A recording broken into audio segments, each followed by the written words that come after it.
But in countries such as West Germany, England, or the United States, where the communist label is not popular, it is through the other surface organizations that the underground seeks control of the masses, while the visible communist apparatus serves as a decoy to lull the electorate into believing that the movement is small and harmless.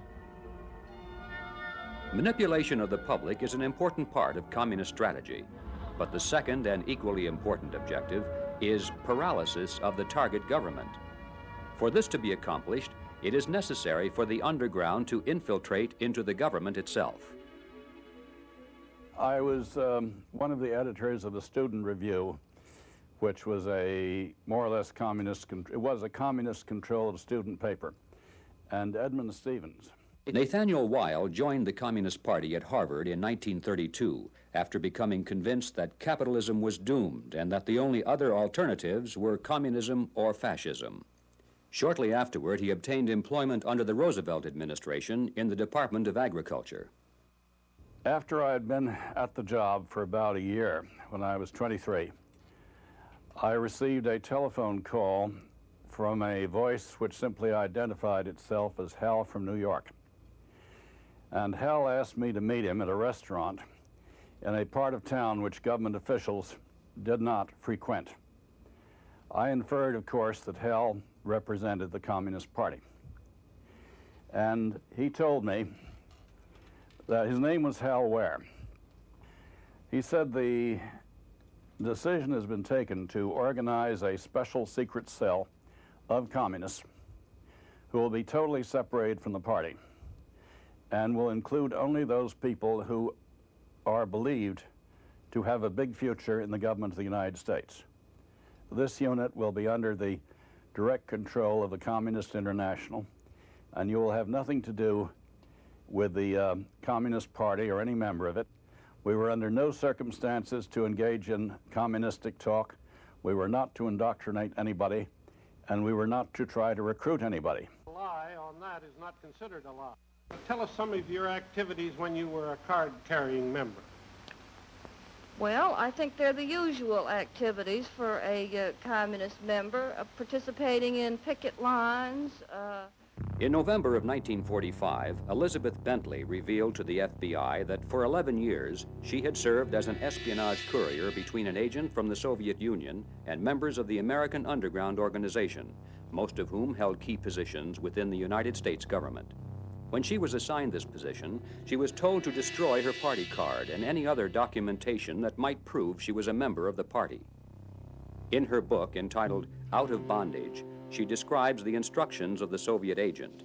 He said, "You are now no longer an ordinary communist, but a member of the underground. You must cut yourself off completely from all your old communist friends. You cannot even be known as a liberal and move in progressive circles. Instead, you must pose as an ultra-conservative with a slight leaning toward fascism." Larry Grathwohl became a member of the Weather Underground Organization in 1969 as an undercover operative for law enforcement agencies in Ohio. Before breaking away and testifying in 1970, he had risen to the rank of courier and carried directives from the Central Committee to the operating units within various cities.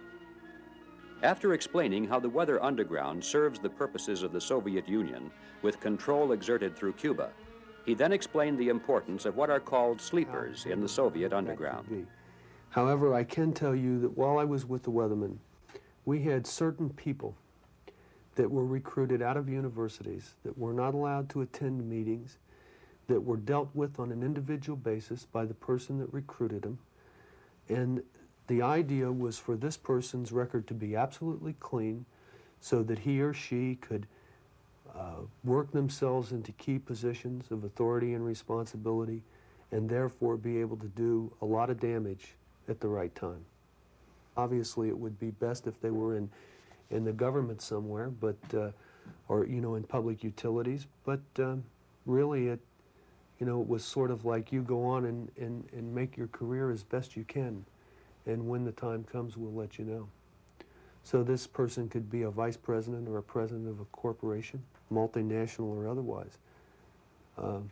Primarily, it was to keep them out of the limelight and keep their records clean. Law enforcement was an area they'd like some of them to get into. As a result of the testimony of scores of individuals from within the communist movement, we're able to get a clear picture of one of the most important components of the underground structure.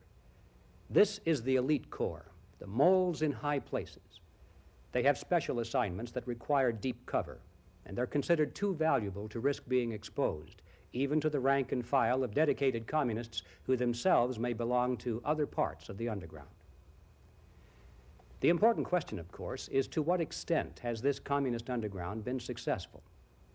Now, it's not our purpose here to examine that part of the organization which concerns itself with mass action, nor shall we analyze the history of subversion by bribery, blackmail, or terrorism. But the subversion of government from within government is a gigantic subject by itself, and it is to that history that we shall turn our attention next.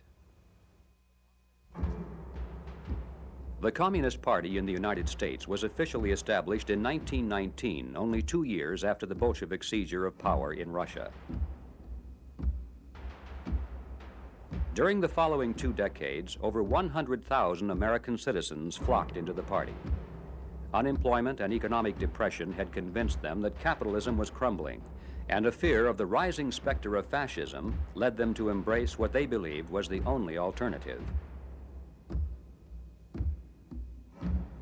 By 1941, when the United States and Russia became allies in World War II, many people viewed American communists as merely patriots and socialist dreamers. And it was in this atmosphere of benign acceptance that the party consolidated its penetration into government. In fact, attempts even to investigate communism were firmly opposed at the highest level.